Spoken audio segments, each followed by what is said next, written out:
Asyhadu an la ilaha illallah wa asyhadu anna Muhammadan abduhu wa rasuluhu amma ba'du.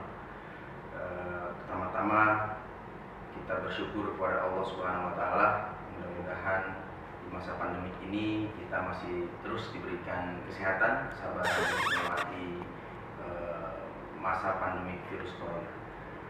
Dalam pembelajaran hari ini memang cukup berbeda. Yang biasa kita pembelajaran dengan tatap muka, tetapi kali ini kita dengan pembelajaran via online media, tetapi tidak mengurangi rasa semangat kita semua untuk semangat bersekolah, semangat menimba ilmu, dan tentunya kami para Bapak Ibu guru punya cita-cita kalian tetap semangat dalam masalah pendidikan di rumah sekalipun.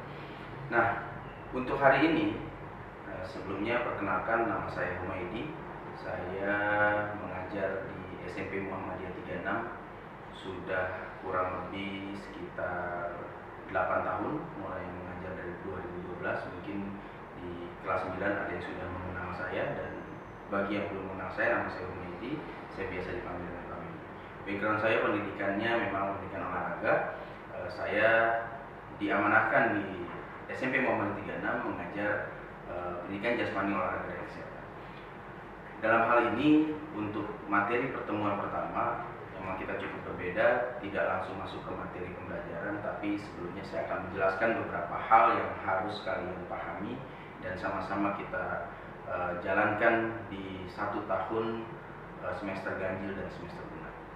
Yang pertama tentunya sedikit berbeda yang tadi saya sampaikan, cara olahraganya pun ya tidak menjadi maksimal dengan gerakan yang sempurna, tetapi secara teori dan teknik dasar kalian bisa menguasai dari mulai semua permainan-permainan di cabang olahraga. Nah, tentunya fasilitas-fasilitas yang biasa kalian bisa menjalankan atau melaksanakan olahraga di sekolah, tapi ini olahraga di rumah masing-masing, ya paling saya berharap kalian punya alat tersendiri. Paling minim adalah seperti bola, baik itu bola basket, bola voli, ataupun bola sepak bola yang tentunya nanti bisa dimainkan di rumah dengan berbagai macam teknik dasar. Oke, yang pertama adalah apa sih yang akan belajar olahraga itu, apa sih yang akan diajarkan?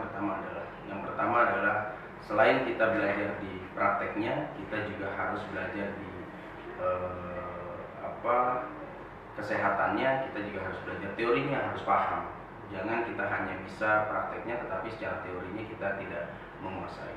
Oleh sebab itu, ada di semester ganjil ini pembelajaran olahraga dengan jarak jauh atau via online ada 4 bab. Yang pertama adalah kita masuk ke permainan olahraga bola besar.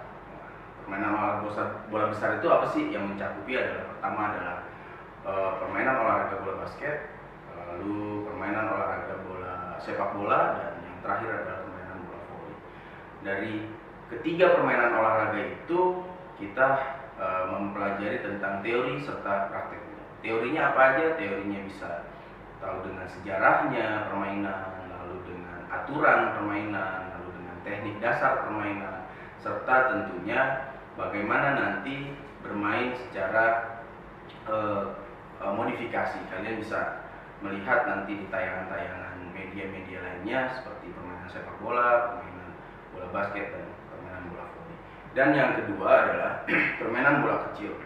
Di situ ada permainan rounders. Permainan rounders itu bisa dikatakan seperti permainan baseball, tetapi yang tradisional. Kalau kalian pernah dengar permainan kasti, ya kurang lebih permainannya sama, karena teknik dasarnya melempar, menangkap, serta memukul dengan menggunakan tongkat rounders, melempar dengan menggunakan bola kasti, dan sebagainya. Dan yang kedua ada bulu tangkis. Bulu tangkis tentunya pelajaran basicnya adalah, dasarnya adalah bagaimana melakukan service, bagaimana melakukan pukulan forehand, backhand, dan bagaimana melakukan pukulan smash. Nah, dan yang ketiga dalam permainan olahraga bola kecil itu ada tenis meja.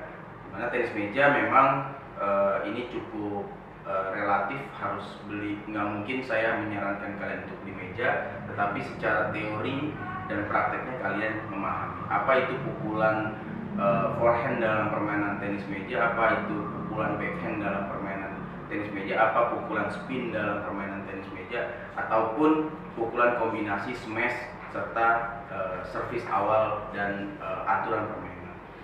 Nah, dari bab 2 ini, semua permainan olahraga bola kecil ini hampir sama dengan permainan olahraga bola besar. Kita harus mengetahui secara sejarahnya, kita harus tahu secara sarana serta prasarananya, aturan permainannya, dan alat apa yang digunakan pada saat permainan bola kecil. Dan yang ketiga adalah aktivitas atletik. Atletik ini adalah cabang olahraga induk. Seluruh permainan ada di cabang olahraga atletik.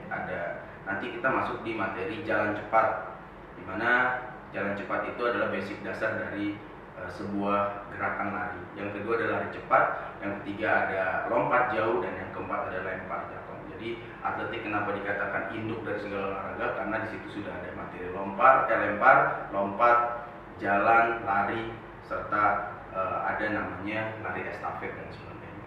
Nah, kalau memang atletik biasanya kita menggunakan lapangan atletik. Kenapa menggunakan lapangan atletik? Supaya kalian memahami bagaimana sih merasakan jadi seorang atlet atau menjadi seorang pelari dengan jarak yang ada jarak 200 meter, ada jarak 400 meter, ada jarak 800 meter, ada jarak 1000 meter, 1500 meter, dan ada jarak jauh atau disebut dengan lari maraton. Namun karena dengan kondisi pandemi seperti ini, ya kita hanya belajar bagaimana teknik berlari, bagaimana pada saat berlari, apa yang digunakan otot bagian tungkainya, dan bagaimana posisi pada saat kita berlari, pada saat start dan sampai dengan finish. Nah, dan yang keempat adalah aktivitas bela diri. Kalau aktivitas bela diri khususnya di Muhammadiyah, kita punya bela diri organisasi ortomnya, yaitu adalah tapak suci.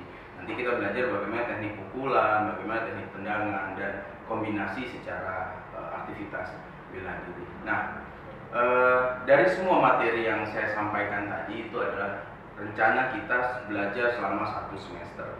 Mudah-mudahan dengan pandemi seperti ini kita tidak mengurangi sedikit pun materi, dan tentunya kita bisa menjalankan pembelajaran ini dengan fasilitas yang kita punya tentunya. Dan bagaimana sih Pak penilaiannya? Nah, penilaiannya ada tiga aspek penilaian. Yang pertama adalah penilaian pengetahuan. Pengetahuan itu bisa dengan tes harian, tes tertulis, dan teorinya, serta ada ulangan harian, ada PTS, ada PAS, dan lain sebagainya. Itu lebih ke pengetahuan. Nah, yang kedua adalah ke keterampilan. Bagaimana Pak penilaian keterampilan? Untuk pertama kali metode ini adalah metode pembelajaran.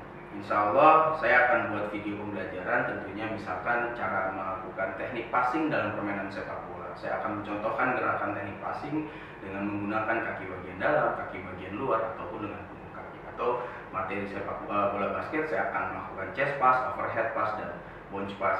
Sehingga nanti kalian bisa melakukan di rumah, boleh dibantu oleh orang tua kalian atau adik kalian. Bagaimana sih cara melakukan tendangan yang sempurna? Nah, itu bisa kalian dokumentasikan atau kalian foto dan kirim ke nanti Japri ke nomor saya, atau kalian bisa kumpulkan tugasnya di media online sekolah kita yang CBT online itu, sehingga itu menjadi penilaian secara keterampilan.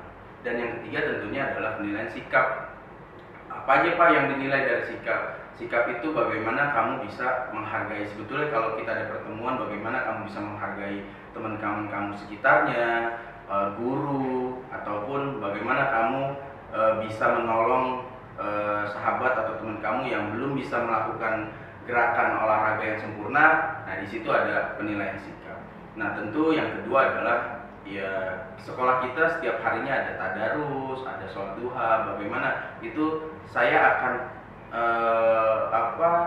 menilai sampai mana sih urusan siswa saya ini, siswa peserta SMP Muhammadiyah 36, untuk penilaian sikapnya, bagaimana dia melakukan sholat duhanya, bagaimana dia melakukan tadarusnya, dan sebagainya. Itu penilaian sikap. Dan yang ketiga adalah absensi. Tentunya karena dengan kondisi pandemik ini, kami para guru hanya bisa mengabsensi kalian melalui grup WhatsApp atau bahkan ada hanya Google Form dan lain sebagainya. Tetapi semua itu dinilai dari kejujuran dan kemauan kita bertekad tetap kita mau sekolah. Karena tidak mungkin dengan adanya wabah ini lalu kita vakum atau kita postpone atau kita cuti untuk tidak sekolah. Maka akan ada satu generasi yang merasakan bagaimana dia hidup tanpa ilmu. Jadi walaupun kondisi sekarang negara kita sedang mengalami pandemi yang cukup hebat ini, dengan kondisi yang hari ini masih terus angka kenaikannya meningkat terus, tetapi kita tidak boleh melakukan pemutusan atau pemvakuman untuk tidak melakukan menuntut ilmu. Saya berharap, kami berharap para guru semuanya dengan kondisi seperti ini kita masih terus bisa menjalankan menjalankan sekolah kita walaupun dengan media online. Ya berharap maksimal, tapi apapun keadaannya ya kita mohon dimaafkan jika memang ada materi-materi yang kurang nantinya kalian bisa pahami, bisa langsung japri ke nomor saya. Nah, nanti di CBT online itu ada ada filenya, kalian bisa download. Di situ sudah ada kontrak belajarnya yang hari ini saya bicarakan. Di situ ada satu tulisan saya, sehingga itu bisa menjadi acuan kalian untuk belajar. Mungkin itu aja ya, mudah-mudahan yang saya sampaikan ini bermanfaat, dan tentunya kita bisa ketemu di hari Kamis minggu depan di jam yang sama, mudah-mudahan dengan materi yang berbeda. Oke, cukup sekian, terima kasih. Assalamualaikum warahmatullahi wabarakatuh.